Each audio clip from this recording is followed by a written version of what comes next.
9월 1일 한 일본 포털 사이트에 한국 국방비에 대한 기사가 올라왔습니다. 한국 국방부는 전년 대비 4.5% 증가한 약 55조 2277억 원, 엔화로 약 5조 2600억엔가량을 2022년도 국방 예산안으로 발표했고 국회에 제출될 예정이다. 반면 일본 정부의 2021년도 방위비 예산은 5조 3422억엔으로 한국 국방비와 거의 대등한 규모이다. 일본 방위백서에 따르면 한국은 물가 수준을 고려한 구매력 평가환율이 이미 일본을 훨씬 웃돌고 있다고 알려져 있다. 한국의 국방비 예산 증가는 북한의 핵미사일 개발을 염두에 두고 위협의 징조를 신속하게 탐지할 수 있는 초소형 위성의 개발과 이스라엘의 대공방어 시스템과 같은 방식의 한국형 아이언돔과 최초의 경항공모함 견조를 위해 더 늘어났다. 여기까지가 기사의 내용입니다. 사실 한국의 GDP가 일본의 GDP의 3분의 1 정도임에도 불구하고 국방 예산이 비슷한 것은 이상한 일이라고 할 수 있습니다. 이는 한국이 국방비로 GDP의 2.4%가량을 사용하는 반면 일본의 경우 GDP의 1% 정도의 수준으로 사용하기 때문입니다. 거기에 한국은 2026년까지 매년 평균 5.8%가량을 증가시킨다고 합니다. 이 수치만 본다면 한국이 이상하리만큼 국방비에 대한 예산을 많이 지출하는 것으로 보이는데요. 미국이 GDP 대비 3.3%를 국방비로 사용하고 영국과 프랑스가 각각 GDP 대비 2%, 2.1%를 국방비로 투자하는 것으로 볼 때 한국이 2.3에서 2.4%가량을 사용하는 것이 이상한 것이 아니라 일본이 지나칠 정도로 적게 국방비를 사용하고 있다는 것을 알 수 있습니다. 그런데 2020년 9월 돌연 미국은 당시 미국 국방장관인 마크 에스퍼를 통해 상호이익 보호와 안보 유지, 공동의 목표를 달성하고자 국방비를 GDP 대비 최소 2%까지 늘리고 군사적 능력과 역량 향상을 위해 필요한 투자를 하기를 촉구한다며 입장을 밝혔습니다. 이는 일본과 같이 사실상 안보를 미국에게 맡기다시피 하며 안보에 대한 투자를 미국의 기대만큼 하지 않는 일부 국가들을 대상으로 한 경고인 것입니다. 미국의 입장에서 본다면 이러한 일본과 같은 국가들은 동맹국인 자신을 이용하여 안보에 대한 비용과 책임 등을 떠넘기는 것으로 보일 수도 있는 것이죠. 그런 의미에서 매년 GDP의 약 2.3에서 2.4%가량을 국방비로 지출하며 이후에도 더욱 많은 투자를 계획하고 있는 한국과 같은 나라는 안보적으로 협력하지 않을 이유가 없는 훌륭한 동맹이 되는 셈입니다. 사실 일본의 경우 국방비로 GDP의 1%가 채 안 되는 금액을 사용할 수밖에 없는 이유가 있습니다. 일본의 전체 GDP인 약 5,500조 원 중에 80%가량을 국채상원과 지방자치단체의 경비로 사용되며 나머지 약 20%를 중앙정부에서 사용하기 때문에 국방비를 지금 현재 수준 이상으로 올릴 여유가 없는 것입니다. 이와 반대로 한국은 계획대로라면 포방부라 불릴 정도로 기형적으로 육군에 쏠려있는 국방력을 육군, 해군, 공군이 균형 있게 발전시키기 위해 매년 평균 국방비를 5.8%가량 증가시켜 2026년에는 70조 원가량이 될 것으로 보입니다.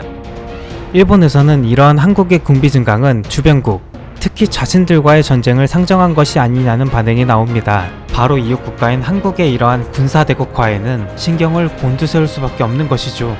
하지만 한국의 입장에서는 이렇게 군비를 증강하는 데에는 어쩔 수 없는 외부적 이유가 있습니다. 한국은 북한과의 전쟁이 끝난 것이 아닌 휴전 상태이기에 늘 전쟁에 대비해야 하는 상황입니다. 이것이 국방비를 낮출 수 없는 이유이며 또한 북한 이외에도 한국 주변에는 세계적으로 내놓으라 하는 군사 강대국들이 사방으로 포진해 있어 국가 안보를 위해 군비를 늘릴 수밖에 없는 것이 현실입니다. 한편으로는 한국의 주둔해 있는 주한미군이 억지력이 되어 군비 증강은 필요가 없다고 말하는 사람이 있을지도 모르겠습니다만 최근 아프간에서 보여준 미국의 행동을 보면 꼭 그렇지만은 않다는 것을 보여줍니다. 2001년 9월 11일 미국 뉴욕의 110층 세계무역센터 쌍둥이 빌딩과 워싱턴 국방부 건물을 향한 동시다발적인 9.11 테러 사건이 발생했습니다. 당시 미국인들에게는 다른 나라 사이에 전쟁이 일어나도 미국 본토에 있는 자신들에게는 영향이 없을 것이라는 막연한 믿음이 있었습니다. 이 사건은 당시 미국인들에게 엄청난 충격과 분노감을 주었습니다. 이러한 그들의 분노는 그 무엇도 막을 수 없을 것 같이 보였는데 때마침 테러의 배후로 알카에다 지도자인 오사마 빈 라덴이 지목되어 미국은 탈레반에게 빈 라덴을 내놓으라며 요구하였다가 거부당하자 당시 집권 세력이었던 무하마드 오마르의 탈레반을 함께 축출하겠다며 아프가니스탄을 침공하였습니다. 미국의 침공 후 동맹국들이 가세하여 개전 한 달여 만에 수도를 점령하였고 얼마 지나지 않아 탈레반의 핵심 거점마저 점령했습니다. 여담으로 미국이 아프가니스탄을 침공할 당시 바다에 접한 면이 없어 이웃 국가인 파키스탄에게 영공을 열어달라고 요구했습니다. 이것은 상당히 말도 안 되는 요구였기에 파키스탄에서도 처음에는 말도 안 된다며 거부하였으나 그 당시 조지 부시 정부는 영공을 열어주지 않는다면 파키스탄을 석기 시대로 돌려놓겠다며 으름장을 놓았고 이에 깜짝 놀란 파키스탄은 결국 자국 영공을 열어주는 일이 있었습니다. 결국 수도를 빼앗긴 알카에다와 탈레반은 주변국으로 피신하여 게릴라전을 펼쳤고 전쟁은 당초 예상보다 상당히 길어졌습니다. 그러다 2003년 미국은 이라크에서 대량 살상 무기를 은폐했다는 의혹으로 전쟁이 벌어지자 아프간에 주둔하던 미군의 상당수를 이라크로 배치했고 이로 인해 탈레반의 숨통이 트여 게릴라전이 더욱 확대되었습니다. 2009년 오바마 정부가 이를 지켜보다 상황이 점차 안 좋아지자 병력을 아프간으로 추가로 파병하여 대대적으로 공세를 펼쳤고 2011년 미군 특수부대가 드디어 파키스탄에 은둔해 있던 오사마 빈 라덴을 제거하는 데 성공하였습니다. 원래 목적인 오사마 빈 라덴의 제거를 성공한 미국은 2014년까지 아프가니스탄에서 철수한다며 발표하였는데 이때 당시 극단주의 무장단체인 IS가 아프가니스탄까지 세력을 확대하여 아프가니스탄이 IS에 넘어갈지도 모르는 그야말로 일촉즉발의 상황이 연출되었습니다. 이와 같이 불안한 상황이 벌어지자 당시 오바마 정부는 아직 아프가니스탄이 스스로를 지킬 수 없다 판단하여 결국 철군하겠다는 계획을 철회하면서 다시 미군을 주둔시키게 되었습니다.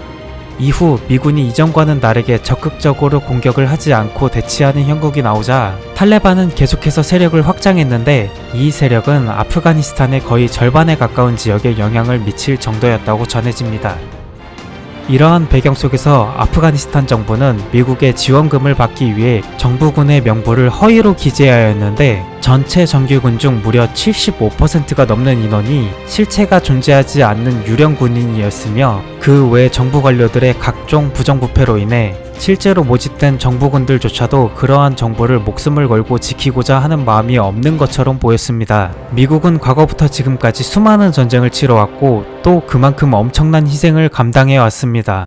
이러한 미국에게 아프가니스탄에서의 철군이 책임감이 없는 행동이라며 무작정 비난할 수 있는 국가는 없을 것입니다. 최근 조 바이든 미 대통령은 연설에서 아프간 철수 이유들을 언급하였는데 이를 요약하면 결국에는 국익에 도움이 되지 않는 전쟁을 이 이상 지속할 수 없다 라는 말로 해석됩니다. 이는 아프가니스탄에만 국한된 이야기라고는 할 수 없으며 여태껏 미국을 소위 말해 이용만 하던 국가들에게 경고를 하는 것처럼 보입니다.